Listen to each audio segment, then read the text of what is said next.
This was the year. Wow. No one expected 2020 to go this way, right? Across every industry, every country, every human being alive.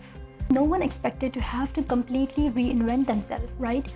Things changed, the way we interact with people changed, the way we do meetings changed. It's been an incredibly difficult time for everyone out there, right?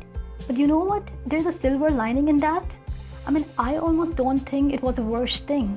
I think it was an incredible year because for me, I learned so many things, right? I've grown as a person, I've learned new things, I've skilled up. I think things that would never otherwise have the time to improve because of how busy everyone is, have had the time to improve, right? To develop strengths which used to be weaknesses. I think coming in 2021, I'm a better creator, I'm a better person. And I think 2020 had made all of us stronger, better, and resilient. So everyone who's watching out there, my community, my friends, my family, my co-workers, my mentors, good job. Good job is sticking it through 2020. You all inspired me to keep going, so thank you. Thank you so much.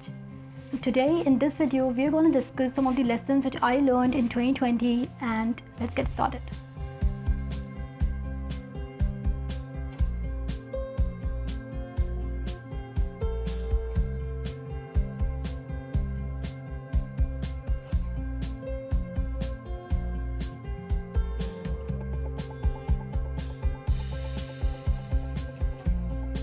So the greatest lesson number one I learned is keeping perspective. The greatest blessing of all in 2020 is that we're still alive, right? If you're watching this and if you're with me today right now, it means that you're so blessed that you're still here, alive. People lost family members, people lost jobs, people lost hopes, people lost connection to humanity, people lost themselves, right, of who they were. It was an incredibly difficult year. This was a year it was so easy to lose the perspective that we are all here on this planet together. We may fight each other, we may hate each other, we may have conflicts with each other, yet here we all are in a shared human experience. So I always remind myself to always keep perspective on one simple point, and that is gratitude. In all the chaos of 2020, I was so astonished to see how many people lost perspective just to be able to know that they can breathe and they're alive, right? I always remind myself that life isn't guaranteed. Have reverence for your life. And if you have never felt more alive with an awe, gratitude and appreciation, then I think you lost the perspective in 2020, my friend, because some of your neighbors died and you're still watching this. Some of your family friends are in hospital fighting for their life. People had it so much worse than we have had it. You might have the worst possible year in 2020, but you're still blessed to have the breath in your heart and you're still alive. Oh, how lucky you are to be able to shape this day and start this new year with gratitude and to be able to choose your own attitude. That is the greatest blessing beyond an imagination. Please keep that in your heart despite the hardships because you are here, alive, my friend. So the second lesson I learned is judge less, feel better. I have noticed that the more we judge people, the more we feel terrible, right? And I'm here to tell you that we don't even realize how much we judge on things on a daily basis, right? So what happens is that we're scrolling through social media and we're judging all day long. And the more we do that, the more it takes away from us. Like the more we judge other people, the more it takes away from us. The more we compare other people, the more it takes away from us and we suffer. So let's try not to judge others so harshly. Also, this one is very important. Don't allow others' judgment to affect your heart. Don't let others to affect your beliefs about yourself or steal away your optimism. Stay positive and start this year with good energy. Lesson number 3 is family and health is priority number 1.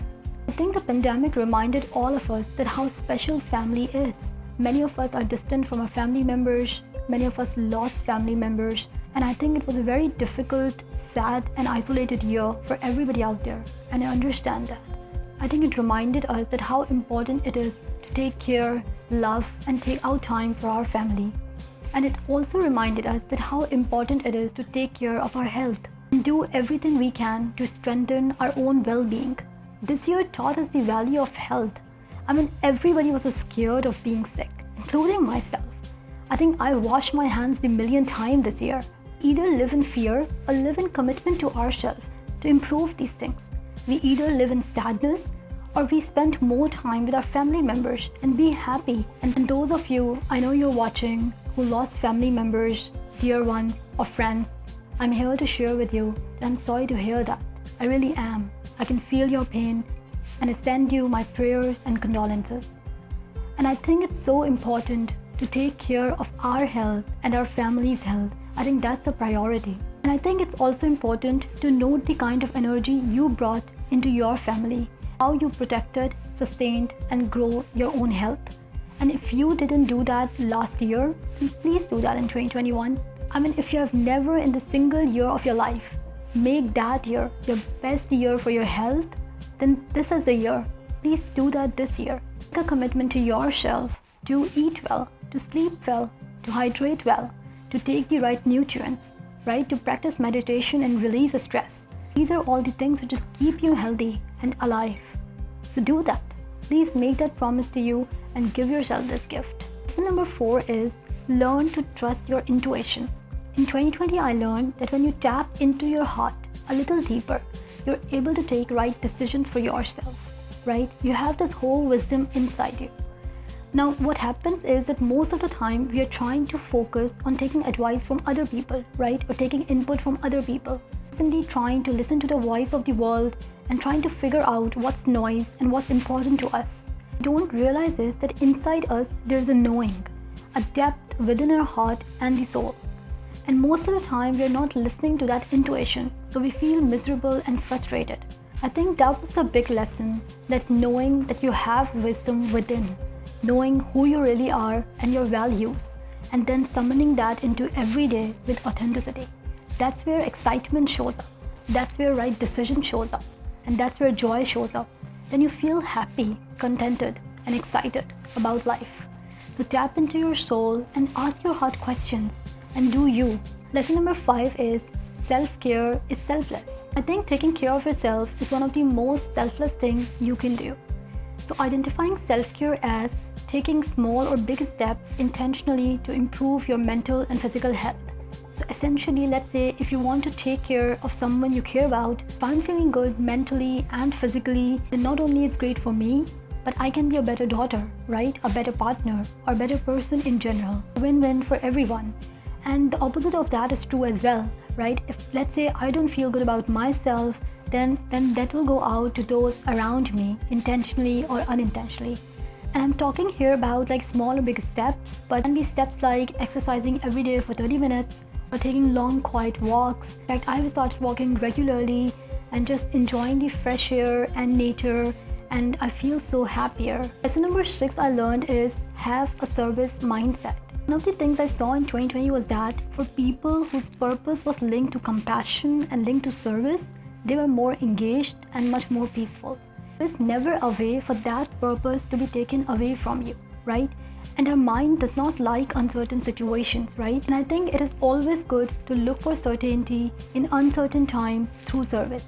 Always be able to find ways to serve and ways to connect. When you set out to serve and make that part of your identity, you will never feel unsatisfied. Even if you lost a job or you're working from home and you feel disconnected, serving will give you that fulfillment, my friend. Be proud of yourself that you are making a difference in this world and you matter. We all want to feel that sense of self and that identity, and I'm telling you that comes only through service. So lesson number 7 I learned is don't die with your music still in you. And I love this one from Toro. He talked about that some of us hear a different drummer and we must march to the music we hear.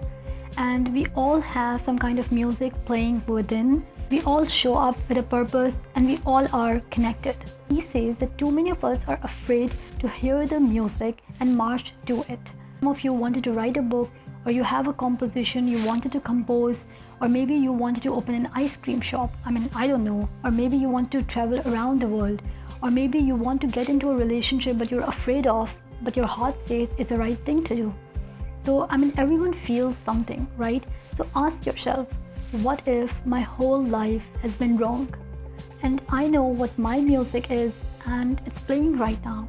I sit here in front of you guys, talking to you with these cameras. I feel completely fulfilled and on purpose. and no time will I ever come to the end of my life and say, what if my whole life was wrong? So I will say, wherever you are, whatever your music is, however distant it may sound, however strange it looks, don't come to the end of your life without your music played. Alright, these were the lessons I learned in 2020.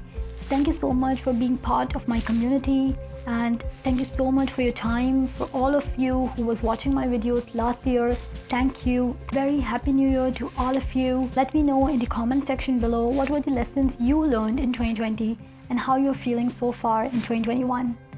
And I'm sure you have already made goals for 2021, but if you are having some difficulty or you're trying to stick to your goals but you're having a hard time, then I will say go watch one of my videos on how to stick to your goals.